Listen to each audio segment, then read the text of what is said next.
Hello guys, evening snacks தான் செஞ்சேன். வேறு ஒன்றும் இல்லை, ஒரு பிரெட் சாண்ட்விச். இதுக்கு என்னன்னா, ஒரு 5-6 கார்லிக் நல்லா சாப் பண்ணி வச்சுக்கோங்க. ஒரு வெங்காயம், மீடியம் சைஸ் வெங்காயம் நல்லா சாப் பண்ணிக்கோங்க. ஒரு தக்காளி, அதையும் நல்லா குட்டி குட்டியாக நறுக்கிட்டு ஒரு பேனில் ஆயில் ஊற்றி கார்லிக், நம்ம கட் பண்ணி வச்சுருக்கிற வெங்காயம், தக்காளி இது எல்லாத்தையும் போட்டுட்டு கொஞ்சமாக தண்ணி ஊற்றிக்கோங்க. ப்ளஸ் சால்ட்டு, கரம் மசாலா, மிளகாய்த்தூள் இது 3ஐயும் போட்டுட்டு நல்லா வதக்கிக்கோங்க. நல்லா வதக்கினதுக்கு அப்புறமா நம்மகிட்ட இருக்க பிரெட் ஸ்லைஸை எடுத்துட்டு நம்ம வதக்கி வச்சுருக்க அந்த மிக்சர் எடுத்து அது மேலே வச்சுருங்க.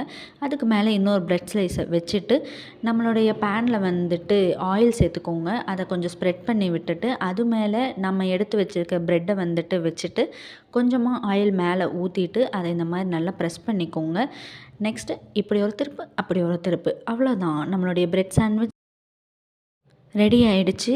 ஹோப் உங்கள் எல்லாருக்கும் இது பிடிக்கும்னு நினைக்கிறேன். ரொம்ப சிம்பிள் ரெசிபி தான், ட்ரை பண்ணி பாருங்கள். உண்மையிலேயே சூப்பராக இருந்தது. நான் உங்கள் எல்லோரும் நெக்ஸ்ட் வீடியோவில் பார்க்குறேன். அது வரைக்கும் எல்லோரும் ஹாப்பியாக ஹெல்த்தியாக இருங்க. டாட்டா.